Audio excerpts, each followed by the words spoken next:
মজহাব মানা কি ফরজ? রাসূলুল্লাহ সাল্লাল্লাহু আলাইহি ওয়াসাল্লামের মজহাব মানবেন না অন্য মজহাব মানবেন? উত্তর, রাসূলুল্লাহ সাল্লাল্লাহু আলাইহি ওয়াসাল্লামের মজহাব একই, চারটি বলে গেছেন তিনি, যে তোমরা হানফি হইতে পারো, শাফি হইতে পারো, মালিকি হইতে পারো, হাম্বলি হইতে বলেছেন নাকি? তাই নবী সাল্লাল্লাহু বলেননি। তাহলে এসব শাখা প্রশাখা কেন বের করতে গেলেন? হ্যাঁ, মজহাব হচ্ছে ইমামের মতামত। ইমামের ওপর কোনো ওয়াহি এসছে কি? কোনো ইমামের ওপর আবু হানিফা, শাফি, মালিক, আহমদ ওহি আসেনি, তাই না? আচ্ছা, ইমামদের চাইতে সিনিয়র কি আবু বকর, ওমর, ওসমান না? তা রাসূল ছাড়া, আম্বিয়া রসুল ছাড়া কোনো মানুষ কি ভুলের ঊর্ধ্বে? ভুল হতেই পারে, ইজতিহাদে ভুল হতেই পারে। তো এক মজহাব যদি ধরে থাকেন তো কিছু ভুল আপনার মধ্যে থেকেই গেল, যেটাই নেন না কেন, আপনি শাফি হয়ে যান, মালিকি হন, হাম্বলি হন, কিছু ভুল তো থেকেই যাবে আপনার। তো আপনি কি কিছু ভুলের মধ্যে থাকতে চান? আমার যুক্তিটা ভালো করে বুঝেন। জি, কখনো থাকতে চাইবেন না, বুঝলে?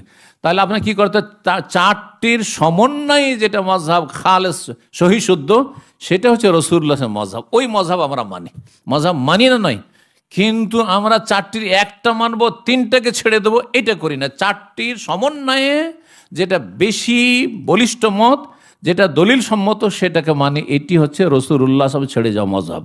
আশা করি বুঝতে পারছেন। জি।